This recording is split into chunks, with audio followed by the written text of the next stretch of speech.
الله أكبر. الحمد لله رب العالمين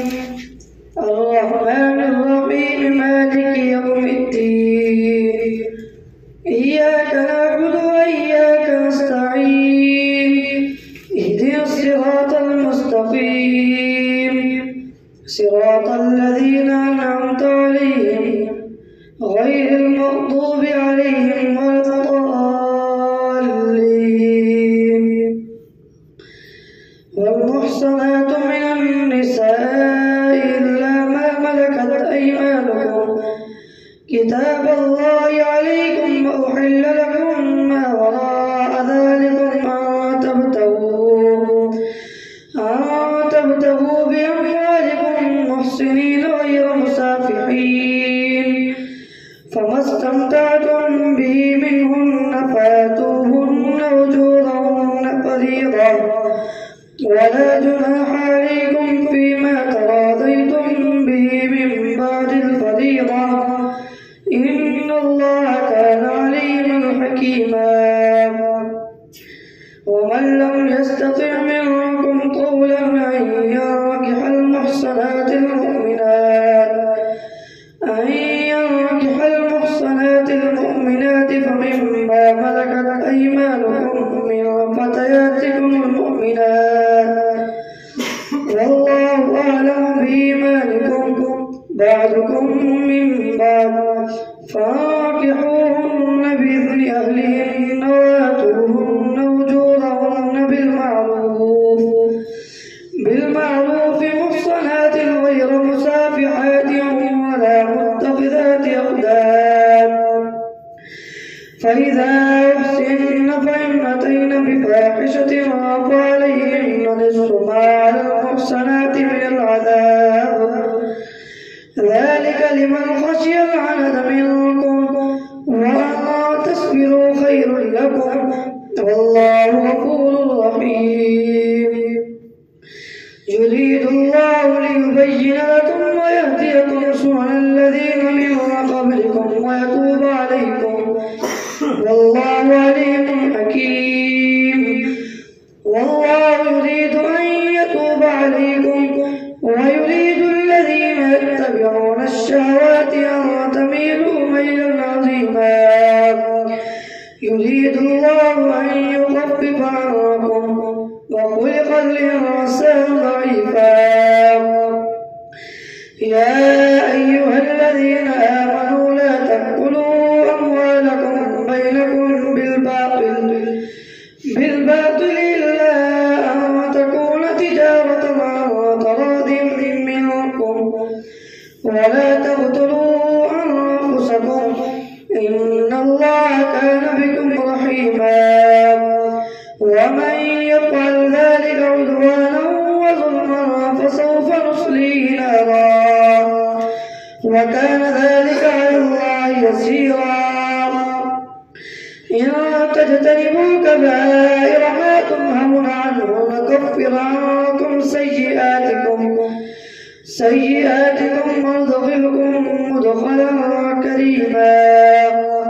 ولا تتمنوا ما فضل الله به بعضكم على بعض للرجال نصيب مما اكتسبوا وللنساء نصيب مما اكتسبوا واسألوا الله من فضله إن الله كان بكل شيء عليما. ولكل جعلنا موالي مما ترك الوالدان والأقربون والذين عقدت أيمانكم فآتوهم نصيبهم إن الله كان على كل شيء شهيدا. الرجال قوامون على النساء بما فضل الله بعضهم على بعض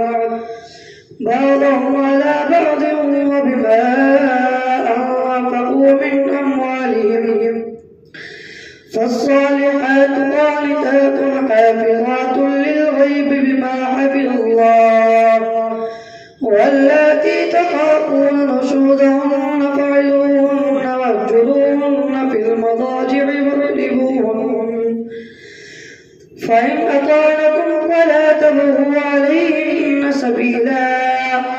إن الله كان عليا كبيرا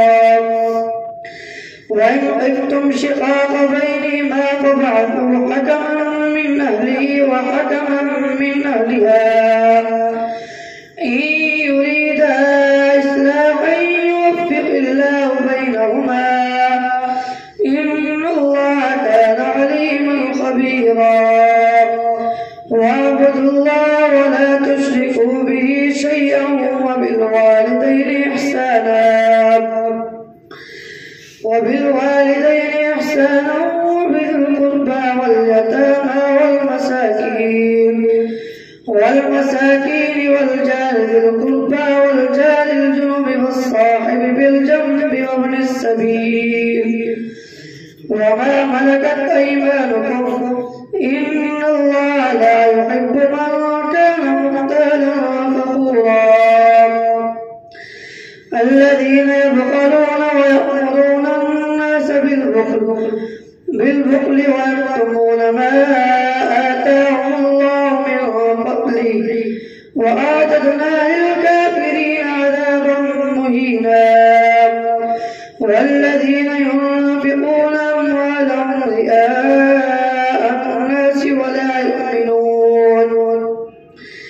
رئاء الناس ولا يؤمنون بالله ولا باليوم الآخر فمثلهم بالله ولا باليوم الآخر ومن يكن الشيطان له قرينا فساء قرينا وماذا عليهم لو آمنوا بالله واليوم الآخر وأنفقوا مما رزقهم الله وكان الله بهم عليما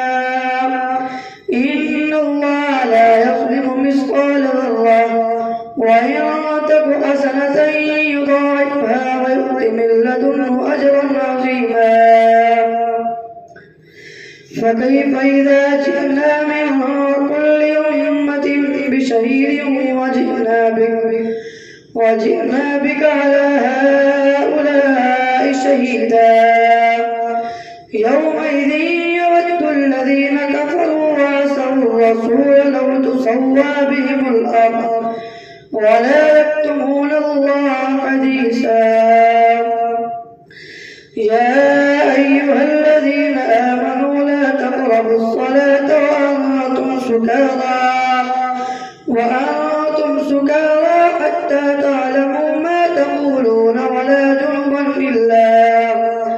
إلا عابري سبيل حتى تغتسلوا وإن كنتم مرضى أو على سفر أو جاء أحد منكم من الغائط أو لامستم النساء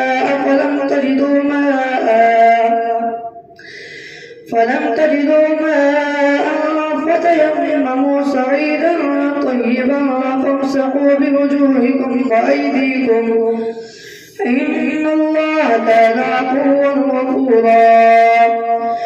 ألم تر إلى الذين أوتوا نصيبا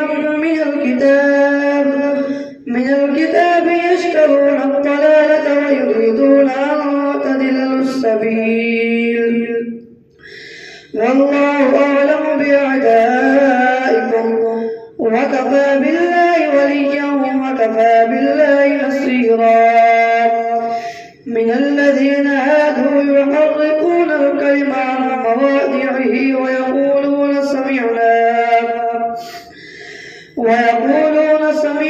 وعصينا واسمع غير مسمع وراعنا ليا بألسنتهم وطعنا في الدين ولو أنهم قالوا سمعنا وأطعنا واسمع وانظرنا لكان خيرا لهم وأقوم ولكن لعنهم الله بكفرهم فلا يؤمنون إلا قليلا يا أيها الذين أوتوا الكتاب آمنوا بما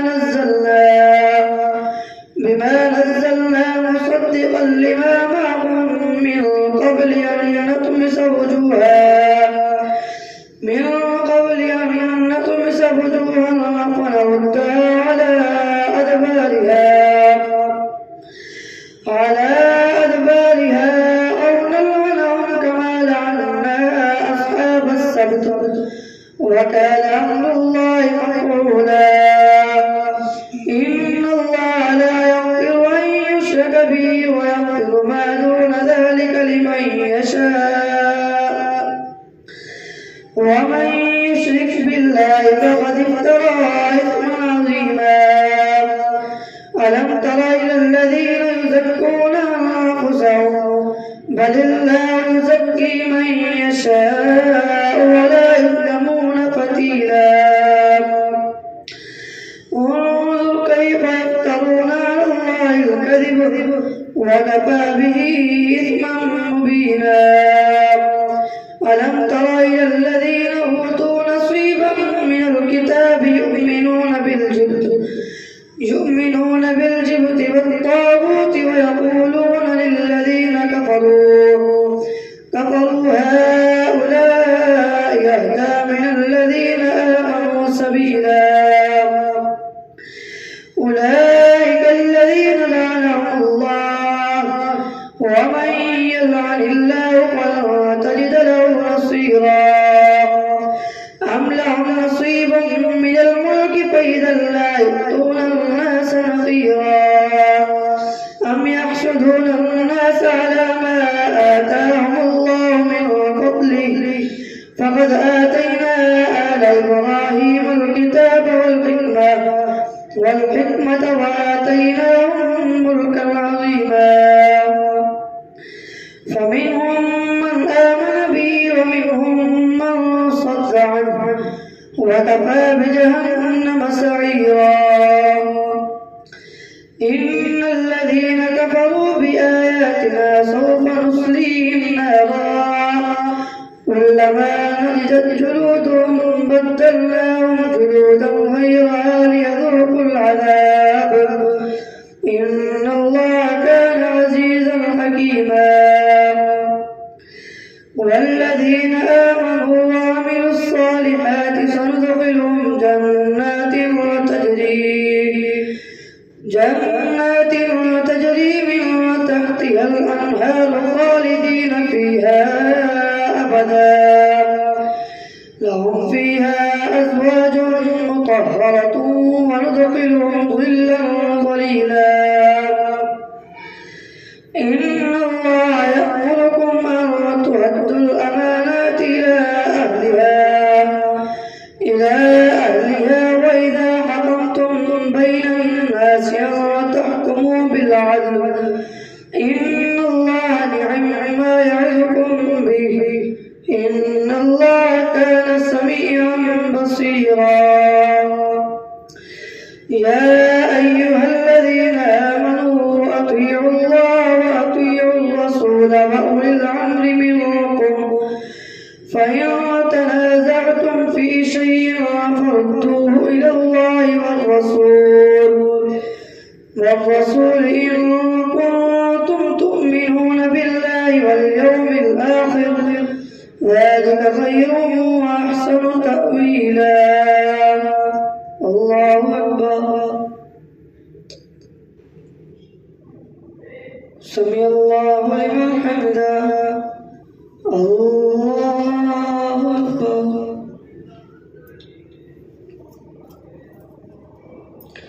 الله أكبر. الله أكبر.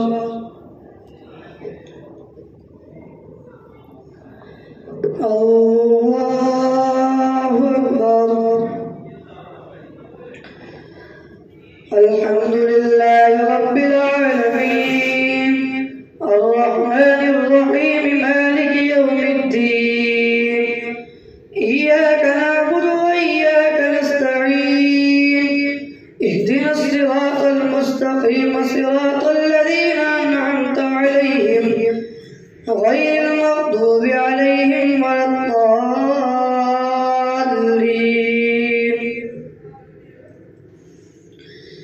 ألم تر إلى الذين يزعمون أنهم آمنوا بما أنزل إليك وما أنزل من قبلك يريدون أن يتحاكموا إلى الطاغوت وقد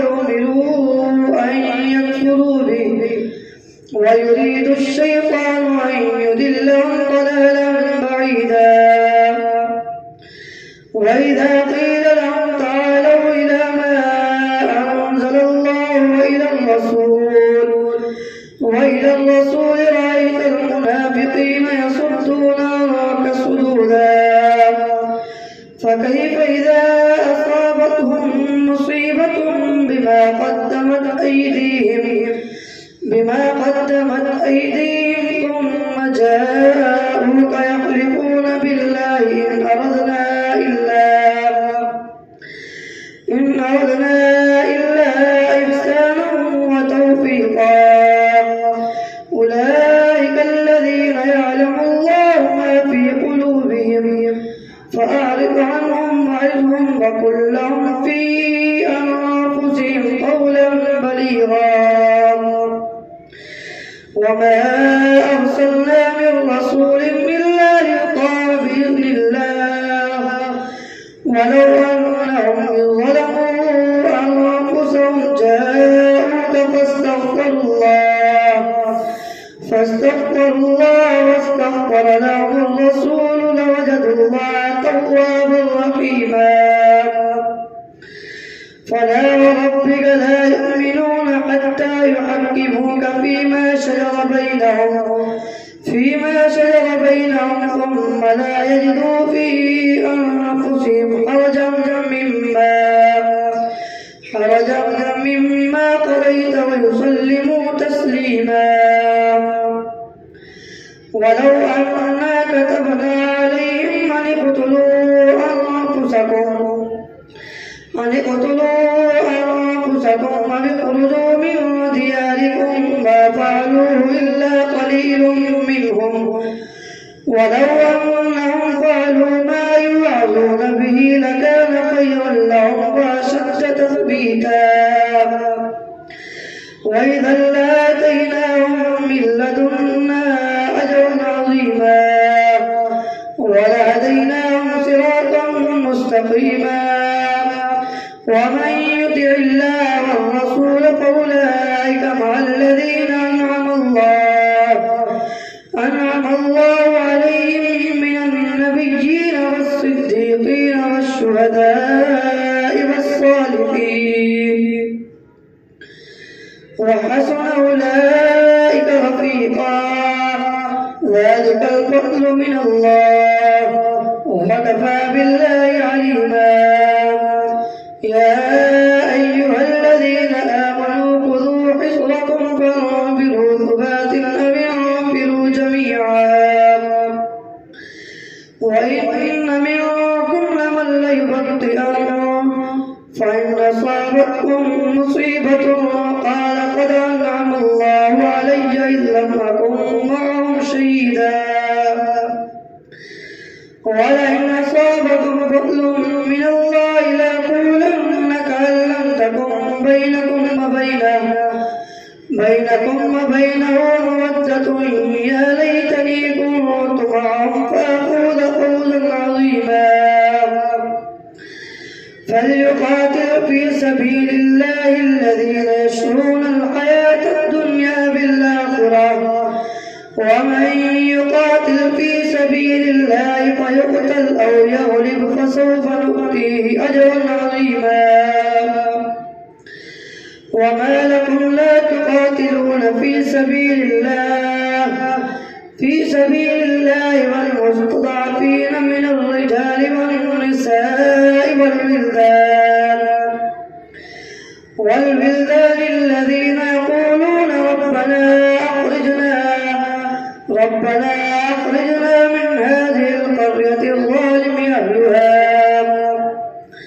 واجعل لنا من لدنك وليا واجعل لنا من لدنك نصيرا الذين آمنوا يقاتلون في سبيل الله والذين كفروا يقاتلون في سبيل الطاغوت فقاتلوا أولياء الشيطان إن كيد الشيطان كان ضعيفا ألم تر إلى الذين قيل لهم كفوا أيديكم وأقيموا الصلاة وآتوا الزكاة فلما كتب عليهم القتال إذا فريق منهم يخشون الناس كخشية الله أو أشد خشية وقالوا ربنا لم كتبت علينا القتال لولا أخرتنا إلى أجل قريب قل متاع الدنيا قليل والآخرة خير لمن اتقى ولا تظلمون فتيلا أينما تكونوا يدرككم الموت ولو كنتم في بروج مشيدة وإن تصبهم حسنة يقولوا هذه من عند الله وإن تصبهم سيئة يقولوا هذه من عندك قل كل من عند الله فما لهؤلاء القوم لا يكادون يفقهون حديثا ما أصابك من حسنة فمن الله وما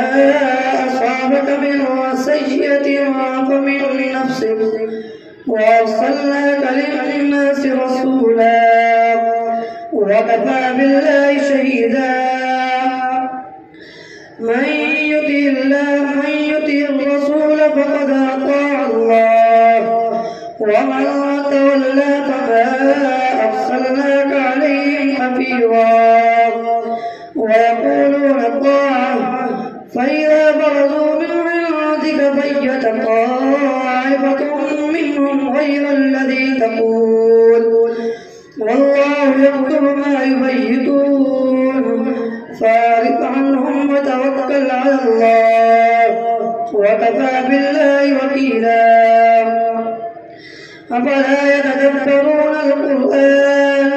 ولو كان من عند غير الله لوجدوا فيه اختلافا كثيرا وإذا جاءهم أمر من الأمن أو الخوف أذاعوا به ولو ردوه إلى الرسول وإلى أولي الأمر منهم لعلمه الذين يستنبطونه منهم ولولا فضل الله عليكم ورحمته لاتبعتم الشيطان إلا قليلا فقاتل في سبيل الله لا تكلف إلا نفسك وحرض المؤمنين عسى الله أن يكف بأس الذين كفروا والله أشد بأسا وأشد تنكيلا من يشفع شفاعة حسنة يكن له نصيب منها ومن يشفع شفاعة سيئة يكن له نصيب كفل منها وكان الله على كل شيء مقيتا وإذا حييتم بتحية فحيوا بأحسن منها أو ردوها إن الله كان على كل شيء حسيبا الله لا إله إلا هو لا يجمعنكم إلى يوم القيامة لا ريب فيه ومن أصدق من الله حديثا